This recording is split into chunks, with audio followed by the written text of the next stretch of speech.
Bilang isang OFW, kailangan mong maging matatag sa buhay. Kailangan magpakatatag ka para sa pamilya mo. Huwag mong hayaan na sasapakin ka ng homesick dito. Huwag mong hayaan na magkasakit ka dito. Kailangan aliwin mo ang sarili mo. Huwag mong iisipin yung pamilya mo sa Pinas dahil marami sila doon. Maraming makakatulong sa kanila pag magkasakit.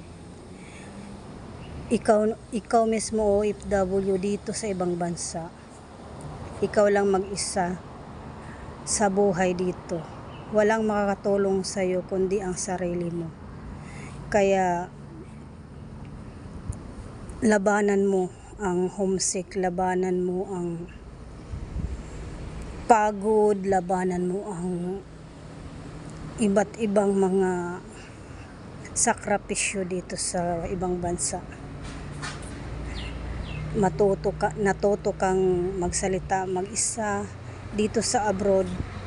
Dito mo matutunan kung paano ang maging isang OFW. Para kang preso na nakakulong ng 2 years dito sa ibang bansa. Wala kang ibang makausap, walang ibang makakatulong sa iyo kundi ang sarili mo. Kaya libangin mo na lang ang sarili mo para hindi ka ma-homesick. Magpakatatag ka para sa pamilya mo. Dahil ikaw lang mismo ang makakatulong sa iyo. Walang ibang makakatulong sa iyo kundi ang sarili mo. Kailangan mong magpakatatag sa buhay. Ikaw ba namang 2 years ka nasa ilalim lang ng bahay para kang preso na nakakulong sa presohan. Ang makikita mo lang sa ilalim kusina, CR, kwarto, sala, pusa, yung mga amo mo, yun lang ang makikita mo. Makakalanghap ka ng hangin pag magtatapon ka ng basura. Makalanghap ka ng hangin pag magtatapon ka ng basura. Hindi madali ang isang OFW. Nagtatrabaho ka nga, sa isang buwan wala ka namang ipon. Isang buwan mo na pinagpaguran, resibo lang naman ang mahawakan mo. Kaya napakahirap ang buhay namin dito. Samantalang ang nasa Pilipinas, masarap ang pagkain nila. Nakakatulog sila ng maayos. Nakakalabas sila ng bahay open na hindi sila preso.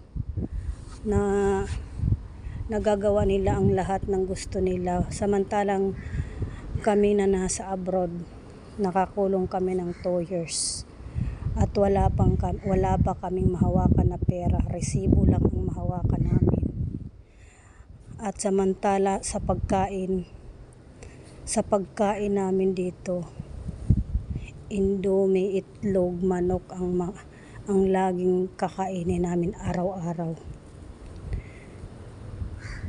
Samantalang ang nasa Pilipinas, lahat makakain nila pag magpapadala kami. Sa isang buwan, sobrang pagod ang buhay namin dito. Para kaming kalabaw na nagdadaro-daro, na pagdating ng sweldo walang mahawakan, resibo ang mahawakan namin. Kaya ang payo ko po sa inyo na nasa Pilipinas, matuto kayong mag-ipon, matuto kayong tumingin, maramdaman nyo kung gaano kahirap ang buhay ng isang abroad. Hindi kayo po matuto kayo na magtipid. Isipin nyo naman yung sarili nyo. Isipin nyo yung nagtatrabaho sa ibang bansa, uuwi na walang pera. Kawawa, buwan-buwan nagpapadala. Tapos pag uwi, walang ipon. Nakakalungkot ang buhay namin dito. Pag magkasakit pa kami, wala kaming pahinga. Trabaho pa rin kami. Kaya nakakalungkot ang buhay namin dito. Sa totoo lang, napakahirap ang buhay abroad. Ito lang yung makikita mo, pader, buong bahay dito. Wala kang makikitang tao dito kundi ang membro lang sa pamilya mo, pamilya dito.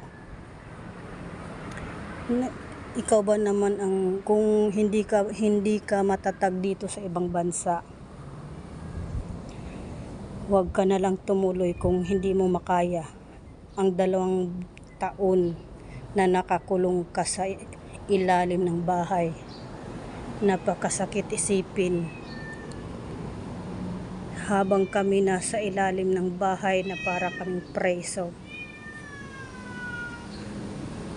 At makalabas kami pag sahod magpadala. Tapos wala pang matira sa amin. Kawawa naman ang aking pusa. Nandito sa labas, oh. Meow, meow, meow. Ayan, kawawa ka naman. Bakit ka pinalabas? Ay, kawawa naman tong aking pusa. Nay, naputol na yung aking... Ayan, nay, naputol yung aking winto. Halika dito. Ikaw, pabida ka talaga, ha? Bakit ka nasa labas? Ayun, pabida. Naputol yung ano ko. Ha? Bakit ka nasa labas? Kawawa naman, oh. Tingnan mo. Naputol yung aking kwento sa buhay. At ito pa, yung aking pusa nasa labas pala. Nagkwento po ako yung bilang isang OFW. Narinig niya yung salita ko, yung boses ko, narinig niya. Tawag siya ng tawag. Meow, meow. Iyak siya ng iyak. Narinig ko na nasa labas. Sabi ko, kaya pala nagtapon ako ng basura. Wala dito sa labas. Nandyan pala, nagsasalita ako. Habang nagsasalita ako, narinig niya yung boses ko. Sigaw siya ng sigaw. Kaya binuksan ko. Ayun, oh. Ayun, oh. Nandito na sa tabi ko. Ang aking pusa, ang miu-miu. Ba't ka na sa labas, ha?